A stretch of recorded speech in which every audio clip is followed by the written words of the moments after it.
Ready হয়ে গেলাম অফিসের উদ্দেশ্যে। বউ আমার কোনো যত্ন নেয় না। এই যে বউ বসে আছে, তার সামনে বসে আমি বলতে আছি, বউ আমার কোনো যত্ন, আমার প্রতি কোনো আকর্ষণ নাই। আসে শিপে আসে তো স্যারে এখনো ফোন দেয় না। এখন বাজে কয়টা জানেন? এখন বাজে হচ্ছে গিয়া প্রায় 11:30 না। বাইরে না দেন না, কালকের ভিডিওতে সারাদিন না বাইরে আমারে বলে আমি তুমি চইলা যাও। প্রতিদিন টাকা বুনিয়ে আমি এই প্রত্যেকদিন অফিসে যাওয়ার সময় এই দাও সরো। আচ্ছা আচ্ছা আচ্ছা আচ্ছা আচ্ছা সরো। টাকা পাবো কই আমি বুঝলাম না, টাকা পয়সা নাই, গরিব মানুষ। চলেন এবার অফিসের উদ্দেশ্যে রওনা দিয়ে যাই। এই যে দেখেন আমি এভাবে হচ্ছে অফিসে যাই। এলো অফিসে যাওয়ার ঢং আমার। হাতে আছে একটা খাবারের ব্যাগ, আর এভাবেই আস্তে আস্তে পিরপিরে অফিসের দিকে রওনা দেই। আমার বর্তমান অবস্থা যদি আপনাদেরকে ব্যাখ্যা করি তাহলে বুঝতে পারবেন। কারণ আমার পরনে আছে 150 টাকার একটা টি শার্ট, আর আমার প্যান্টের দাম ধরেন 850 টাকা। আর আমার জুতাটার অবস্থা দেখবেন, দেখেন জুতাটা হচ্ছে এখান থেকে চেরা, এটা ধরেন ভালো আছে, এইটা চেরা, এভাবেই এটা পরেই যায়। ধরেন এইটা পরার কারণ হচ্ছে এই জুতাটা আমার একটা প্রিয় জুতা। এই জুতাটা পরতে খুব মজা পাই আমি, এবং খুব হালকা, হেঁটে মজা আছে, এর জন্য এটা পরি। আবার কেউ বললেন না যে ভাই আপনি ছিঁড়া জুতা পইরা যাইতেছেন, এটা কেমন না। আর ভাই জুতা ঠোতা ওটা কোনো ম্যাটার করে না, জুতা আছে পায়ে, মানুষ তাকাবে হচ্ছে মুখের দিকে। স্যারে অলরেডি ফোন দিছে, মানে মোটর সাইকেল থামাইতে বলছে, থামে না দেখে দিছে এক ধাক্কা, ধাক্কা দিয়ে পালাই দিছে, একটা গাড়ির সাথে লাগছে, গাড়ির উপরে যাইয়া পড়ছে মোটর সাইকেল আলা। এই হলো মোটর সাইকেল।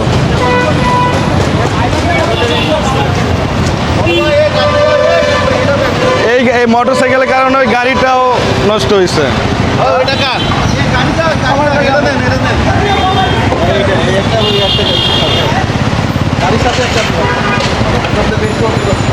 আপনার গাড়ির কি ক্ষতি হয়েছে?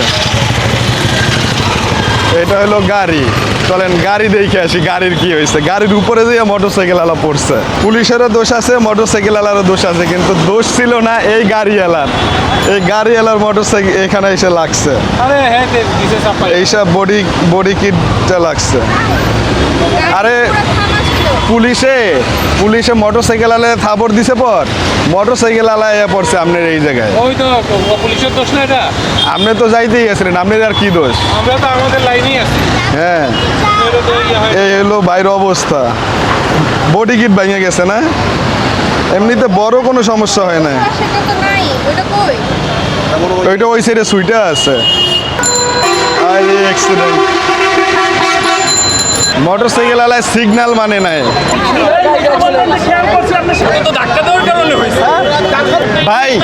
ভাই আপনার অন্যায় হয়েছে ভাই, আপনি আইনকে সহযোগিতা করেননি। প্রথমত আপনার অন্যায় হয়েছে মানতেছি, কিন্তু এইখানে স্যারে একজন সরকারি কর্মকর্তা হিসেবে তার অনেক কিছু করার আছে।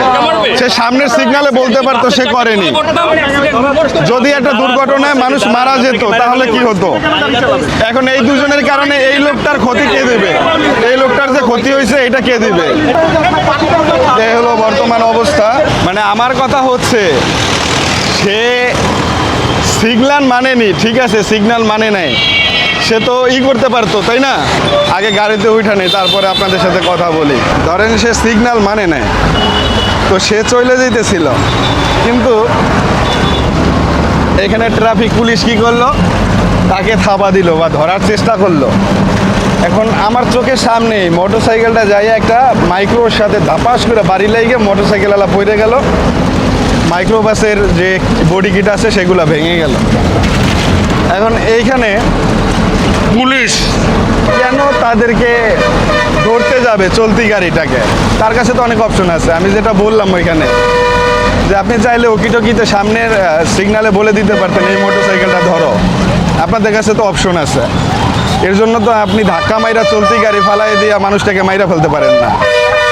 তবে হ্যাঁ, এখানে মোটর সাইকেলওয়ালার দোষ আছে, কিন্তু মাঝখান দিয়ে মাইক্রোবাসের ড্রাইভারের কি দোষ? মাইক্রোবাসটা কি করছে? কিন্তু সে তো ক্ষতির সম্মুখীন হলো। অফিসে আসলাম আর অফিসে এসে অনেক কাজ করলাম।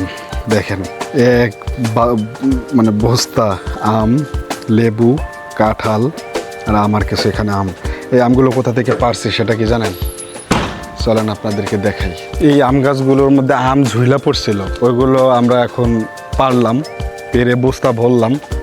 যে প্রচুর পরিমাণে আম গাছ, এই আম গাছ থেকে আম পারছি। আর এই সাইডে একটা আকর্ষণীয় জিনিস, সেটা আপনাদের একটু দেখাই। সেটা হচ্ছে আরমুজ। দেখেন আরমুজ পড়ে আছে, দেখছেন? আরমুজ পড়ে আছে, কিন্তু খাওয়ার মতো লোক নাই। মনে হয় আমেরিকা আছি। মানে এখানে প্রচুর পরিমাণে আরমুজ, এই যে এটা কিন্তু খাওয়ার উপযুক্ত হয়েছে। ধরেন এটা খাওয়ার উপযুক্ত হয়েছে। তো এইগুলো মনে করেন যে পারছি আমরা, সেই মজা। এই দেখেন পইরে আছে পাইকা পাইকা। এগুলো প্রচুর পরিমাণে আরমুজ এখানে ধরছে। এই যে দেখেন কত বড় বড়, বিশাল বিশাল। দেখেন এক থোড়া ওইখানে, ওই এক থোড়া ওইটা পারবো আমি। তো এইটা দিয়ে পারার চেষ্টা করি। বেশ কয়েকটা পড়ছে, আমি দেখাই কয়টা পড়ছে। একটা পড়ছে, দুইটা পড়ছে, এটা না, রে এটা একদম পাইকে গেছে, পুরা বেসকাইয়ে গেছে। আর একটা পড়ছে এই পড়ছে চারটা। আর এইদিকে এই একটা পড়ছে মনে হয়, এটা পাঁচটা। এখন বাজে হচ্ছে 4টার মতো। তো এখন আসছি হচ্ছে গিয়ে আমি স্যারের ফ্যাক্টরি থেকে। আর এখন খাইতে বসছি। এই যে ভাত নিছি, এখানে আপনাদের ভাবি রান্না করে দিয়েছে শিং মাছ দিয়ে। আর হচ্ছে একটা স্পেশাল, সেটা হচ্ছে কাঁঠালের বিচি। এইটা কে কে খাইছেন? কাঁঠালের বিচি দিয়ে তরকারি, এটা কিন্তু অসাধারণ লাগে খাইতে, দারুণ। আপনার ভাবির জান দেয় এক কথা অসাধারণ। তো চলেন, এই তো বসে পড়ছি এখন খাবার দাবার খাইয়া, দেন তারপরে গাড়িটা মুছতে হবে, কারণ প্রচুর বৃষ্টি ছিল ওইদিকে। কিন্তু আমাদের বাসার দিকে বৃষ্টি নেই, এদিকে প্রচুর রৌদ্র। আমার ডিউটি তেমন একটা বেশি না, খুবই অল্প ডিউটি। আমি এই যে ফ্যাক্টরি থেকে আসছি, আইসা লাঞ্চ করলাম। তো এখন স্যারে আবার ওই যে ফ্যাক্টরি থেকে যে আমগুলো পারলাম, সেই আমগুলো তার মেজো মেয়ের বাসায় আর কি পাঠাচ্ছে। গাড়িতে কেউ নাই, আমি একাই আছি। তো সেই আমগুলো তার মেজো মেয়ের বাসায় গিয়ে পৌঁছে দিয়ে দেন তারপরে এসে আমার গাড়িটা একটু পরিষ্কার করা লাগবে, প্যারা নেই আর কি। তো এসে পরিষ্কার করব, তারপরে যদি স্যারে বের হয়ে যদি গুলশানে যায়, গুলশানে গেলে তো 12টা বাজাই দিবে, রাত্র 12টা বেজে যায় গুলশানে গেলে। তো আমি আগে ধরেন পাঠা ওভার চালাইতাম, অনেকে জানেন। তো পাঠা ওভার খারাপ না, তবে পাঠা ওভার যেটা হয়েছে আগের তুলনায় অনেকটা ইনকাম কমে গেছে। তো অনেক পরিশ্রম করতে হয়, অনেক পরিশ্রম করে পাঠা ওভার চালাইলেও এখন আসলে পোষায় না। তো এই কারণে পাঠা ওভার ছেড়ে দিয়ে আবার চাকরি নিচ্ছি। এখন একটা গান ছাড়বো, গান ছেড়ে গান শুনতে শুনতে আসলে গাড়ি চালাবো, এটা মজার একটা বিষয়। তবে শেখ খাওয়া গান আবার একটু ভালো লাগে না, একটা বাবের গান শুনি। আহা, ওকে, কিছু করার নাই। ভাবছিলাম স্যারে আজকে আসবে না গুলশানে, তো গুলশানে চলে আসছে। আর আজকে রাত্র 12টা বাজাই দেবে 100%। গাড়িটা ওয়াশ করছিলাম আইসা, ক্যান্টনমেন্ট থেকে আইসা ওয়াশ করলাম, ওয়াশ কইরা দেন তারপরে গুলশানে আসলাম। তো এখন গাড়িটা পার্কিং করে রাখছি রাস্তার এক পাশে। ঈদের 2-3 দিন পর তো মোটামুটি কোনো জ্যাম নাই আর কি, ফাঁকাই রাস্তাঘাট। তো এখানে বসে থাকবো, মোবাইল টিপবো, আর আপনাদের খোঁজ খবর নেবো, কে কি কমেন্ট করছেন, কি কি কমেন্ট করছেন সেগুলো পড়বো। আমার কথা আর কি বলবো, এই তো জীবন চলতেছে। তো চলেন কিছুক্ষণ বসে থাকি আর আপনাদের কমেন্টগুলো পড়ি, কি কি কমেন্ট করেন আপনারা ভিডিওতে। একা বসে থাকতে থাকতে একটা কথা মনে পড়লো।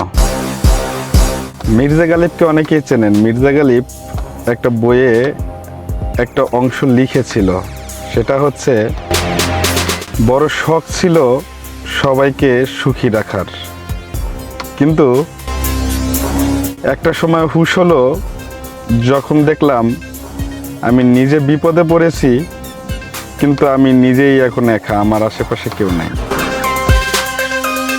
সেই রকম একটা অবস্থা। ধরেন রাত্র বাজে এখন 11টার মতো। আমার আশেপাশে কেউ নাই, নিজের দুঃখ কাউকে বলার মতো নাই, সবাই আসছে সবার কাজে, আর আমি একা একা বসে আছি এখানে। দুঃখ যে কাউকে বলবো সেরকম একজন মানুষও আমার আশেপাশে নাই। গাড়ি নিয়ে চলে আসলাম বাসায়, আর এখন বাজে হচ্ছে 12টা 4। তো এখন গাড়ি এনে বাসায় গাড়িটা বন্ধ করতেছি। এই হলো সেই টাইম। তো মাঝে মধ্যে 12টা বাজে, বললাম না আমি যদি গুলশানে যাই তাহলে 12টা বাজাই দিবে স্যারে, সেইটাই হয়েছে। সব কিছু ঠিকঠাক করে দেন তারপরে চাবিটা স্যারের কাছে বুঝাই দিয়ে আমি রওনা দেবো বাসার উদ্দেশ্যে। মোবাইল টোবাইল যা আছে এগুলো সব নিয়ে নিলাম। তো চলেন চাবিটা দিয়ে আসি, দেন তারপরে বাসার দিকে রওনা দিই। এখন কি করতে হবে জানেন? এখন এইটারে আটকাইতে হবে, কারণ দারোয়ানে ঘুমাইছে। এইটাকে যদি না আটকাইয়া দেই তাইলে আবার সিকিউরিটি রুবেল ভাই বলবে, আমিন ভাই আপনি কেন খোলা রাখলেন? এজন্য এটা আটকাই দিলাম আর কি। তালাটা মাইরে তারপরে যাইতে হবে। এটা ভাই বেরাদার হিসেবে করে থাকি, যদিও দায়িত্ব এটা তাদের। বিশেষ করে হয়েছে কি, রাত্র 12টা বাজে, তো এখন যদি আমি রাস্তায় যাই তাহলে ওই রকম গাড়ি ঘোড়া পাবো না, গাড়ি পাওয়া যায় না। তো একটু গাড়ি পেতে কষ্ট হবে, কিন্তু তারপরেও কষ্ট করে যাইতে হবে। অনেক সময় আছে ঘন্টার পর ঘন্টা দাঁড়ায় থাকতে হয় এত রাত্র, তো তারপরেও যাইতে হয়। এটাই জীবন, এটাই বাস্তবতা, আর এটা নিয়েই চলতে হবে, এটা নিয়েই সন্তুষ্ট থাকতে হবে। ভিডিওটা না বাড়াই, কারণ অনেক বড় হয়ে গিয়েছে। আজকের ভিডিওটা আপনাদের কাছ থেকে বিদায় নেব, কারণ এটা একটা সুন্দর মুহূর্ত, উপরে লাইট আছে। তো সবাই ভালো থাকবেন, চ্যানেলটা অবশ্যই সাবস্ক্রাইব করে যাবেন, চ্যানেলটা সাবস্ক্রাইব করে যান, আর ভিডিওতে একটা লাইক দিয়ে যান, আপনাদের ভাই খুশি হবে। আর এভাবেই ভিডিও বানিয়ে যাব। আপনাদের কি কি বিষয়গুলো ভালো লাগছে সেটা অবশ্যই কমেন্টে জানাবেন, আর কোন কোন বিষয়গুলো আপনারা দেখতে চান সেই বিষয়গুলো যদি কমেন্টে একটু বলে যান তাহলে আমার সেটা করতে সুবিধা হবে, দেখাইতে সুবিধা হবে। যে এরকম ডেইলি ব্লগ আপনারা দেখতে চান কিনা সেটাও কিন্তু কমেন্টে জানাবেন। তো চেষ্টা করতেছি প্রতিদিন ব্লগ দেওয়ার, ভিডিও দেওয়ার, আর দেখা যাক বাদ বাকিটা আল্লাহ ভরসা। সবাই ভালো থাকেন, আসসালামু আলাইকুম।